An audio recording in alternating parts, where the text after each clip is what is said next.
प्रेक्षकांनो, मालिका एका वेगळ्या मनोरंजनाच्या वर्णावरती येऊन ठेपली आहे. कारण इतके सुंदर, इतके छान ट्विस्ट दाखवता येत ना आता हे. होतं असं की ऊर्जाला भेटून आजीने आता जहागीरदारांची सून म्हणून तिच्यावरती शिक्कामोर्तब तर केलाय. त्यातच ऊर्जाचं प्रेम जिंकण्यासाठी शौर्यने योजनासुद्धा आखली आहे. हर्षवर्धनच्या 2 पावलं पुढे राहून ऊर्जाने विक्रांत विरोधात ठोस पुरावासुद्धा मिळवलाय. तेही हर्षवर्धनचा माणूस भजनच्या डोळ्यात धूळ फेकून. त्याच पुराव्याच्या जोरावरती ऊर्जा केस कशी जिंकते ते पाहणार आहोतच. त्यासाठी व्हिडिओ शेवटपर्यंत बघावा लागेल आणि नक्की बघा. आजी जेव्हा ऊर्जाला सल्ला देते की पुरावा हाती आला की लगेच पोलीस स्टेशनला जा आणि FIR दाखल कर, तेव्हा ऊर्जा वकिली बुद्धीने सांगते की नाही, मी असं नाही करू शकत. जेव्हा केव्हा तो पुरावा माझ्या हाती येईल तेव्हा मी पोलिसांना फोन करून डायरेक्ट तिथे बोलवून घेईन. त्या पुराव्याचा पंचनामा होईल आणि मगच तो पुरावा पोलिसांच्या ताब्यात जाईल. तेव्हा शौर्यसुद्धा म्हणतो की अगदी बरोबर आहे. ऊर्जा त्या पुराव्याला हात नाही लावू शकत जर त्याचा पंचनामा झालेलाच नसेल तर. आजी विचारते आणि असं झालं तर काय होईल? तेव्हा ऊर्जा सांगते की तो पुरावा वाया जाईल. ऊर्जा म्हणते की मला माहिती आहे, तुम्ही माझी परीक्षा घेत होतात ना. तेव्हा आजी हसते आणि सांगते की हो, तुमच्यासारख्या मुलांचं ना काय होतं, उत्साहाच्या भरामध्ये ना भरपूर चुका होतात आणि मला खात्री आहे की तू या चुका कधी करणार नाहीस. तेव्हा ऊर्जा सांगते की थँक्यू मॅडम, तुम्ही माझ्यासाठी इथपर्यंत आलात. तुमच्याशी बोलून मला खरंच खूप बरं वाटतंय. मला ना तुमचे आभार कसे मानावे कळतच नाही आहे. तेव्हा आजी बोलण्याच्या ओघात बोलून जाते, अगं आभार कसले मानतेस? जसा मला माझं शौर्य तशी तू.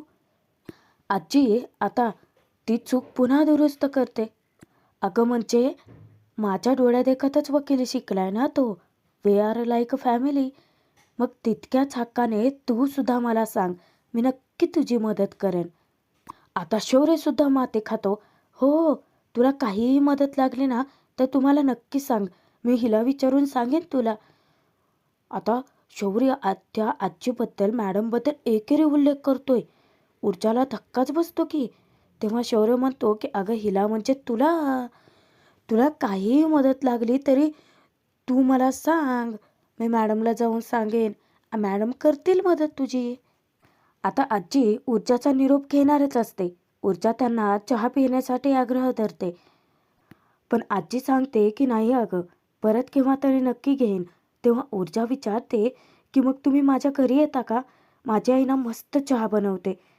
आता इथे सुद्धा शौर्य मध्येच पचकतो, हो अगं, हिच्या घरचा चहा ना खरंच खूप गोड लागतो. तेव्हा आजी सांगते की नाही नको, मी परत कधी आले ना नक्की येईन. अचानकच शौर्य आता आजीच्या ड्रायव्हरला हाक मारतो, रवी दादा. आता ऊर्जा पुन्हा त्याच्याकडे अचंबित होऊन बघते, तुला यांच्या ड्रायव्हरचं नाव सुद्धा माहिती आहे? आता शौर्य असा नाटकीपणा करतो ना की रविदादाच नाव आहे ना तुमच्या ड्रायव्हरचं मॅडम. तेव्हा आजी सांगते की हो. ऊर्जाशी बोलता बोलता आजी शौर्यला जोराचा चिमटा काढते, कारण सतत मध्ये पचकतो आणि काहीतरी चुका करतोच आहे. तेव्हा शौर्य विवळतो.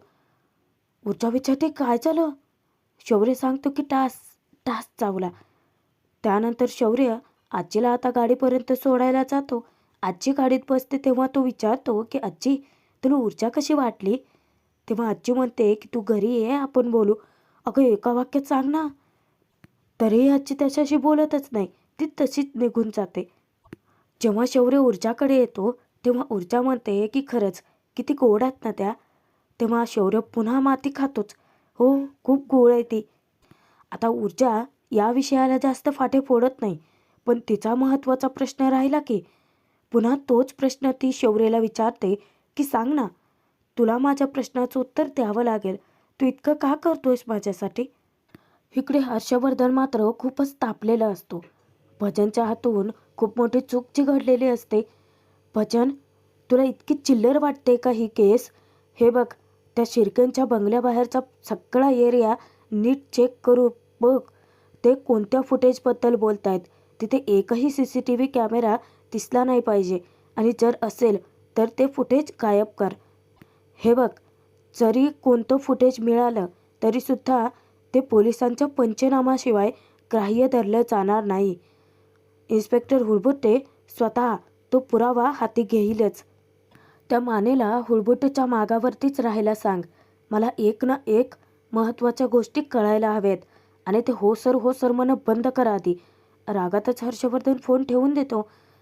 ही ऊर्जा गप्प काही बसत नाही आहे.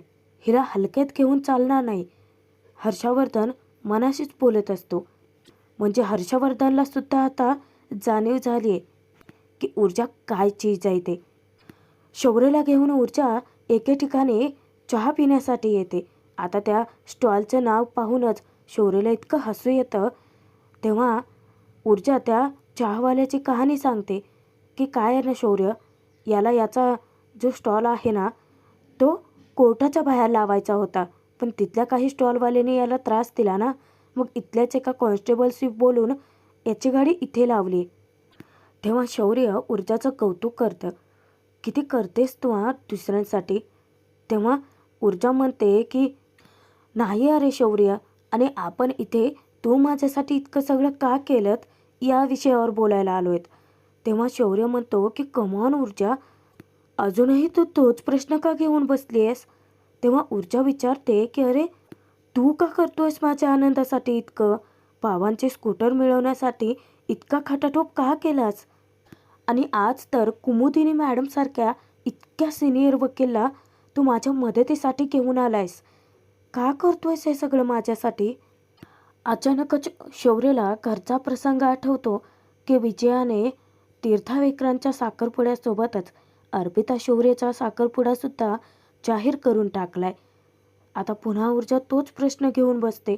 तेव्हा शौर्य तिला सांगतो, कारण मी तुझ्यासारखं मन कधी कोणाचं बघितलंच नाही आहे ऊर्जा. म्हणजे माझ्या आयुष्यात खूप सारी माणसं आली, पण तुझ्यासारखं मन कोणाचंच नव्हतं. म्हणजे तू दुसऱ्यांबद्दल कपटी विचार करत नाहीस, कोणाबद्दलच वाईट विचार करत नाहीस. तुझी कामाबद्दलची तळमळ, सत्याची लढाई जिंकण्यासाठीची जिद्द, तुझी धडपड, तुझी मेहनत, हे सगळं मला खूप आवडतं ऊर्जा. इतके सगळे गुण फक्त एकाच मुलीमध्ये बघायला नाही मिळत ऊर्जा. आणि म्हणून तर माझी तुझ्याशी. आणि तो थांबतो. त्यानंतर तो बोलतो की म्हणून तर माझी तुझ्याशी पक्की मैत्री आहे. तू माझी खूप छान मैत्रीण आहेस अगं ऊर्जा. आणि हेच बघ ना, हा चहावाला कोण लागतो तुझा, तरीही तू त्याच्यासाठी इतकं सगळं केलं. त्या काटेबाईकडून तू फीसुद्धा घेतली नाहीस. इतकी छान व्यक्ती असेल सोबत तर ते कोणाला नको आहे. म्हणूनच तर मला तुझ्यासोबतची मैत्री हवी आहे ऊर्जा. आणि मला ही मैत्री अशीच कायम टिकवायची सुद्धा आहे. बोला advocate Urja, do you have any questions. तेव्हा ऊर्जा हसतच म्हणते की no more questions your honour. आणि दोघेही हसायला लागतात. इतक्याच तो चहावाला येतो आणि सांगतो की हा तुमचा चहा आणि ही खारी खुरी खुरकुरीत खारी. आता ते ऐकूनच शौर्यला इतकं हसू येतं. आता तो चहावाला मस्त गप्पा मारतो शौर्यसोबत. त्याची ना एक वेगळी मोठी स्टोरी आहे. मला ना मस्त मोठा असा चायनीजचा काढा टाकायचा होता, पण माझं तेवढं बजेट नव्हतं ना. माझं बजेट फक्त चहाचंच होतं. म्हणून मी माझ्या चहाच्या गाड्याला चायनीज नाव दिले. आणि ही खारीखुरी आहे ना, ती माझ्या मित्राची आहे. म्हणजे तो मला खारी सप्लाय करतो. त्याचा खूप जीव आहे माझ्यावरती. आणि म्हणून तर मी त्याचंसुद्धा नाव स्टॉलला दिलं आहे. मॅडम, तुमचे खूप आभार बरं का, की तुमच्यामुळे माझा गाडा आज इथे चालतोय. बरं, तुमच्यासाठी आज स्पेशल चहा बनवला आहे, एन्जॉय करा. आणि तो जातो. तेव्हा ऊर्जा सांगते की शौर्य, मला इतकी भूक लागली आहे ना आज. आता ऊर्जा असं काही त्या खारीवरती ताव मारते ना, शौर्य तिच्याकडे पाहतच असतो, तेही थक्क होऊन. त्यानंतर शौर्य चहाचा एक घोट ट्राय करतो आणि त्याला तो चहा इतका आवडतो. ऊर्जाला तो सांगतो की चहा मस्त आहे हा चहा. ऊर्जा विचारते की हे काय, मीच खारी खाल्ली, तू खाल्लीच नाही आहेस. तेव्हा शौर्य म्हणतो की अगं बास, एक खाल्ली आहेस ना, इट नॉट अ हेल्दी. तेव्हा ऊर्जा म्हणते की एक मुळात तेच पदार्थ खाल्ले पाहिजेत ज्यामुळे आपल्याला आनंद मिळतो आणि तेच आपल्यासाठी जास्त हेल्दी असतात. आणि तरीही ऊर्जा त्याचं काहीच न ऐकता दुसरी खारीसुद्धा एकटीच खाते आणि इतकी आनंदाने खात असते ना ती. शौर्य तिच्याकडे हसत पाहतच असतो. इतक्यात शौर्यला उघड्या डोळ्याने इतकं छान स्वप्न पडतं ना, तो ऊर्जाला खुणावतो. तेव्हा ऊर्जाचं लक्ष त्याच्याकडे जातं. आता ऊर्जाच्या गालाला खारी लागलेली असते, पण ऊर्जा स्वतःच्या हाताने पुसण्याचा प्रयत्न करते. शेवटी शौर्य तिला थांबवतो आणि स्वतःच ती खारी काढतो. अचानक त्याचा हात पडतो तो ऊर्जाच्या हातावरती. ऊर्जाचा हात हाती घेऊन तो तिला सांगून टाकतो की माझं तुझ्यावर खूप प्रेम आहे ऊर्जा. अचानक ऊर्जाही म्हणते की माझंही. आता शौर्यला असा मोठा आनंदाचा धक्का बसतो. तो विचारतो की काय? पण त्याच वेळेस तो अचानकच स्वप्नातून बाहेर येतो. ऊर्जा त्याला सांगत असते की अरे, जे करावंसं वाटेल ते बिनधास्त करायचं. आणि दादा, तुम्हाला जर कोणी त्रास दिला ना तर मला सांगा, ती चहावाल्याला बोलते. तेव्हा शौर्य जेव्हा भानावर येतो पाहतो तर तसं काही घडलेलंच नसतं. शौर्याचं तर ते फक्त एक स्वप्न होतं, तो एक भास होता त्याच्यासाठी. जेव्हा ऊर्जा त्याला विचारते की तू हात का धरून बसलायस, तेव्हा शौर्य सांगतो की काही नाही, थोडी थंडी वाजून आली होती ना. ऊर्जा सांगते की अरे मग चहा पी, बघ लगेच तुझी थंडी गायब होईल. ऊर्जाला तो खुणावतो. तेव्हा ऊर्जा खाताना तिच्या गालाला लागलेली खारी जी आहे ती काढते. ती मस्त आनंदाने एकटीच खारी एन्जॉय करत असते. पण शौर्याच्या मनात सतत घालमेल सुरू आहे. अर्पितासोबतचा साखरपुडा आता कसा थांबवता येईल तेच त्याला कळत नाहीये. घरी येताच आजीला मात्र मोठी धक्कादायक बातमी समजते. रात्रीच्या वेळी आता आजी विचारते की काय, मी घरात नसताना इतका मोठा निर्णय घेऊन मोकळा झाला हर्षवर्धन. विजया सांगते की अहो आता काय करायचं. ती मंडळी अचानकच आली आणि हट्टच धरून बसली होती. म्हटलं फक्त तारीख तर काढायचे, ठरवायचे तर आहे ना. मग ठरवून टाकलं. आता आजीला इतकं खटकतं ते विजया आनंदाने सांगत असते. विजयाला आजी टोमणा मारते की पद्मा गेली ते एक बरं झाला, निदान मला कोणत्या वेळी कोणती औषधं द्यावी लागतात हे तरी तुला कळलं. याचा विजयाला राग येतो. तिच्या चेहऱ्यावरती स्पष्ट तो दिसतो. औषध घ्या असं सांगून ती निघून जाते. थोड्याच वेळात शौर्य धावतच आजीकडे येतो. आजी, मी घरी आलो, आता सांग. आजी मुद्दामच शौर्याची फिरकी घेते. विचारते कशाबद्दल बोलतोयस तू. तेव्हा शौर्य म्हणतो अगं असं काय करतेस. ती म्हणते की अच्छा, मेडिटेशन हॉलच्या रिन्युएशनबद्दल बोलतोय का. तेव्हा शौर्य म्हणतो की नाही गं. अच्छा, म्हणजे तू ट्रॅफिकबद्दल बोलतोयस का. अरे मी तर हात जोडलेले त्या बेजबाबदार लोकांसमोर. तेव्हा शौर्य आता इतका लाडात येऊन बोलतो ना, आजी असं काय करतेस, ऊर्जाबद्दल बोल ना काहीतरी. तुला कशी वाटली ती, खूप छान आहे ना ती, खूप चांगली मुलगी आहे ना. आणि तू तिचे डोळे बघितलेस का, तिच्यापेक्षा जास्त ना तिचे डोळेच जास्त बोलतात. म्हणजे ती जरी स्ट्रेट फॉरवर्ड असली ना तरीसुद्धा खूप साधी आणि सरळ आहे, खूप क्यूट आहे ती. तेव्हा आजी हसत म्हणते की अरे प्रश्नही तूच विचारतोयस आणि उत्तरही तूच देतोयस. तेव्हा शौर्य लाजत म्हणतो की सॉरी. आता आजी शौर्यला विचारते की मला सांग की नक्की काय चाललंय तुझ्या मनात. आता ते तो लपवण्याचा प्रयत्न करतो. म्हणून मुद्दामच आजी थेट मुद्द्याला हात घालते. मग कधी जायचं आपण तुझ्या साखरपुड्याच्या शॉपिंगला. आणि तेव्हाच शौर्याला धक्का बसतो. ऊर्जा जेव्हा चाळीत येते तेव्हाच मंग्या तिला विचारतो की काय मग, झाली का बाईक दुरुस्त. तेव्हा ऊर्जा आनंदाने सांगते की हो झाली बाबा एकदाची. पण मंग्याला ऊर्जावरती भलताच राग असतो. तो म्हणतो की वा, नाही म्हणजे चोर भलताच निघाला आणि बिल तू जाधव काकांवरतीच फाडलं. किती बोललीस तू त्यांना. ऊर्जा त्याला म्हणते की मंग्या, टोमणे नको मारूसा, सरळ तोंडी बोल काय ते. तेव्हा मंग्या तिच्यावरती रागावतो की सरळ तोंडी बोलायला तू असतेस कुठे माझ्याशी बोलायला येते. सतत आपलं शौर्य शौर्य शौर्य कशाला फिरतेस ग तू त्याच्यासोबत. तेव्हा ऊर्जालाही राग येतो. मग तू आईसारखा का बोलतोयस आणि तुझ्या का पोटात दुखतंय. याच कारणाने या दोघांमध्ये आता वाद निर्माण होतो. ऊर्जा म्हणते की अरे मग मला जर एखाद्या वेळेस मदत हवी असेल तर त्याने नको आहे का करायला. तेव्हा मंग्या सांगतो की अगं मग तू मला सांग ना, तुला वाटेल ते हवी ती मदत करेन मी. आजपर्यंत मी काय तुझी कमी मदत केली आहे का. तेव्हा ऊर्जा म्हणते की हो मंग्या, तू माझी मदत करतोस आणि मी सुद्धा हक्काने येते की नाही तुझ्याकडे मदत मागायला.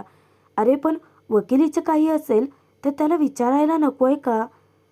तेव्हा तो म्हणतो की आलाय मोठा वकील. ऊर्जा मंग्याची समजूत घालते. हे बघ, तू जसा माझा मित्र आहेस अगदी तसाच तोही माझा मित्र आहे. तेव्हा मंग्या तिच्यावरती पुन्हा रागावतो. इतक्या दिवसांची मैत्री आहे आपली, तो तुला काल भेटला आणि त्याच्याशी तुझी मैत्री झाली, तू मला विसरलीस. ऊर्जा आता त्याच्यावरती वचकते की तू बरा आहेस ना मंग्या, उगाच डोकं आऊट करू नकोस हा माझं. तेव्हा मंग्या म्हणतो की तू माझं डोकं आऊट करतेस. जर बाईक दुरुस्त करायची होती तर तू मला सांगायचं होतं ना, तू त्याला कशाला सांगितलंस. तेव्हा ऊर्जा समजावते की नाही, मी सांगितलेलं नाही आहे, त्याने स्वतः नीट केले त्याच्या मनाने. मंग्या विचारतो की अच्छा, म्हणजे बाईक त्याने चोरली होती तर. ऊर्जा सांगते की नाही मंग्या, हे बघ, घरात पैशांचे प्रॉब्लेम्स होते म्हणून आईने ती विकली होती. ऐकून आता मंग्याही शॉक होतो. शौर्याच्या मनात नक्की काय चाललंय आजीला काढून घ्यायचं असतं. आजी मुद्दामच म्हणते की हल्ली मी घरात नसताना खूप मोठे मोठे डिसिजन इथे घेतले जात आहेत. तेव्हा शौर्य म्हणतो की आजी काहीही कर, पण मला हा साखरपुडा करायचा नाही आहे. तेव्हा आजी विचारते की केसमुळे म्हणतोयस ना. तेव्हा शौर्य विचारतो की अगं आजी, हे बघ, तीर्थ आणि विक्रांतचं एक ठीक आहे, पण माझा आणि अर्पिताचा साखरपुडा कशासाठी. अगं बाबांना वाटतं की विक्रांत कल्प्रिट नाही आहे, परंतु निर्णय तर अजून बाकी आहे ना. आजी मुद्दामच म्हणते की अरे, तुमचाही साखरपुडा होतोय तेही चांगलंच आहे ना. शेवटी अर्पिताला आपण या घरची सून म्हणून आधीच ॲक्सेप्ट केलेलं आहे. शौर्य रागातच तोंड फिरवतो आता. आजी जेव्हा विचारते की काय झालंय, तुला अर्पिता आवडत नाही आहे का, तेव्हा शौर्य बिनधास्तपणे सांगून टाकतो नाही, कारण माझं ऊर्जावर प्रेम आहे. आता आजी कालातच असते, कारण तिला जे ऐकायचं होतं ते तिने ऐकलं. इकडे मंग्या आता नाराज होतो. ऊर्जा, अगं घरात स्कूटर विकण्यापर्यंत प्रकरण केलं आणि तुम्हाला एका शब्दाने सांगितलं नाही. अगं पैशाचा प्रॉब्लेम होता तर मला बोलायचं होतं ना तू. तेव्हा ऊर्जा समजावते की नाही मंग्या, जेव्हा कळलं तेव्हा मी सुद्धा अशीच नाराज झाले होते. अरे पण शौर्यने ही स्कूटर शोधून काढली आणि ती दुरुस्तसुद्धा केली, फक्त मला बरं वाटावं म्हणून. हे सांगताना ऊर्जा इतकी खुश असते ना की मंग्याला ते खटकतं. आजी शौर्याला म्हणते की तू सांगायच्या आधी तुझे डोळे मी केव्हाच वाचले होते. अरे जेव्हापासून तू लहान होतास ना तान्हा बाळ, तेव्हापासून मला कळतं की तुला काय हवं असतं ते. पण शौर्य, तुझ्या डोळ्यामध्ये जे वाचलं ते मी ऊर्जाच्या डोळ्यात नाही बघितलं. अरे खूप वेगळी मुलगी आहे ती, खूप साधी आणि सरळ. तिच्या मनात छळकपट असल्या भावनाच नाही आहेत. तेव्हा शौर्य अस्वस्थ होतो, पॅनिक होतो. मग ऊर्जासाठी मी काय करू, तू सांग ना आजी. तेव्हा आजी समजावते की शौर्य, दोन व्यक्ती एकाच वेळेस प्रेमात पडतील असं काही नसतं ना. शेवटी प्रेमानेच प्रेम जिंकता येतं. तिला काय आवडतं, ती कशात आनंदी राहते, ते सगळं तू बघ आणि तिला खुश ठेवण्याचा प्रयत्न कर. तेव्हा तेव्हा शौर्य इतका खुश होतो, त्याची कळी खुलते. यस आजी, यस, प्रेमाने प्रेम जिंकता येतं. पण आता साखरपुड्याचं काय करायचं आपण. तेव्हा आजी समजावते की ते तू आता माझ्यावरती सोड. आता आजीने तर जहागीरदारांची सून म्हणून ऊर्जावरती शिक्कामोर्तब केलाय खरा, पण ऊर्जाला शौर्य कसा मिळवतोय पाहणं मनोरंजकच ठरेल. आणि सध्या भाग संपतोय प्रेक्षकांनो, बघूयात पुढे. शौर्य ऊर्जा दोघेही कर्नल पाटेकरकडे जातात. त्यांना CCTV फुटेजही मिळतं आणि त्या पुराव्यातच कळतं की विक्रांत बंगल्यातच होता. त्यानेच त्याच्या मित्रांसोबत मिळून हे सगळं केलंय. ऊर्जाची जेव्हा शौर्य वाट पाहतो त्याच वेळेस नेमका भजनही तिथेच असतो. आजूबाजूला कुठे CCTV आहेत का ते चेक करण्यासाठी. शौर्य एका गाडीमागे लपतो आणि विचार करतो की बापरे, आता नेमकी इथे ऊर्जा नको पोहोचायला. पण इतक्यातच ऊर्जासुद्धा आली. पण खात्री आहे प्रेक्षकांनो की पुरावा ऊर्जाच्याच हाती राहणार. आता याच पुराव्याच्या जोरावरती ती केस कशी पालटते आणि भर कोर्टात स्वतःला महान समजणाऱ्या त्याच हर्षवर्धनला कशी तोंडघशी पाडते, ते पाहायला मजा येणारच आहे.